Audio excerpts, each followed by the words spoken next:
Welcome to your course on artificial neural networks. We will start this course by having a brief introduction about data science. Data science is probably the hottest buzzword in the industry now. An article in the Harvard Business Review puts data scientist to be the most exciting and high-paying job of our time. Data science is the art of turning data into actions. This is accomplished through a creation of data products which provide actionable information without exposing the decision maker to the underlying data or analytics. For example, buy or sell strategy for financial institutions, a set of actions to improve the product yield, or steps to improve product marketing. As this Venn diagram illustrates, data science lies at the intersection of three important skill sets: hacking, mathematics and statistics, and domain expertise.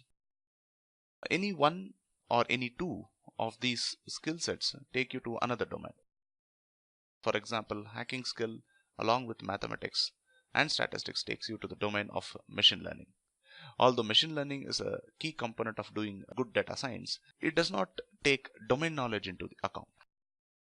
Having this expertise will not only help you get better with machine learning, it will also help you make sense of complicated black box mathematical algorithms.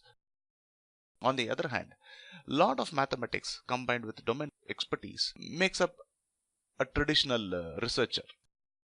So, data in the modern digital age comes in various different formats, from text to images. Data can be structured, semi-structured, or without any structure at all. The most attractive part about doing data science is machine learning. Now, machine learning is the art of extracting patterns and insights from data and predicting the future based on historical data.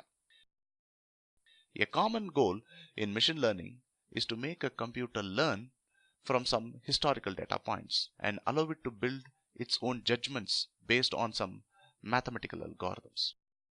Machine learning is most helpful in automating tasks that are overwhelming to be done manually or prone to human errors.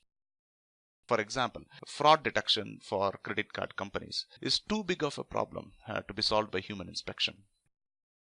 Consider the number of credit card customers the biggest credit card company would have. It's not feasible to do real-time manual checks of all transactions happening on active credit cards. This is where machine learning comes into play. Based on the historical data on fraud transaction, it can identify trends and patterns that are not otherwise visible to a naked eye and help identify potential fraudulent transactions.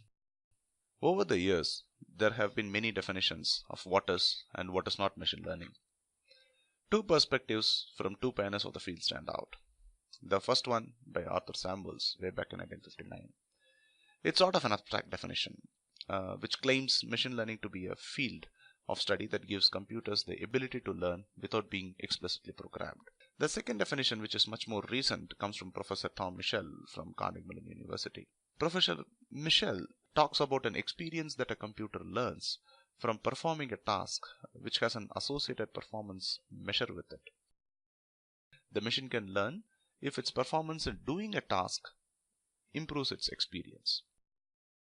Now, here are some examples of machine learning from our day-to-day lives. If you note that Gmail can mark certain emails as spam. The spam filtering is one of many cases where machine learning has been extremely helpful in achieving great results. Not just Gmail, any popular email service provider that you use nowadays can mark emails as spam or not spam with a reasonable degree of accuracy. If you ever wondered how popular e-commerce websites can come up with surprisingly good recommendations for products that you wish to buy, this is again done by some very clever applications of machine learning algorithms. Also, machine learning algorithms can now classify handwritten digits with nearly 100% accuracy. Add to this the ABS on your cars, autopilot on Tesla cars, self-driving cars from Google, all of them. The list is pretty long. Although we do not get to see the details of every application, machine learning has touched all of us in one or the other way. This field is not a new field by any means. Over the last couple of decades, machine learning has combined ideas and methodologies from many different fields like probability and statistics, computer science, computational biology, things like that. Probability, statistics, and computer science, they form the backbone of modern machine learning theory. It also borrows ideas from biology, genetics, clinical trials, and many other fields from social science. Now, the advent of modern computing power has actually helped in spurting of machine learning. Now, anyone with a credit card can span up a cluster from one or many web services that are available. Now, it can be from basic to advanced specification of clusters, which actually makes up an enterprise class hardware available to a consumer in a fraction of a few minutes. Now, additionally, good results on problems considered difficult to solve historically has given machine learning a lot of popularity in press, and moreover everyone seems to be talking about it, right?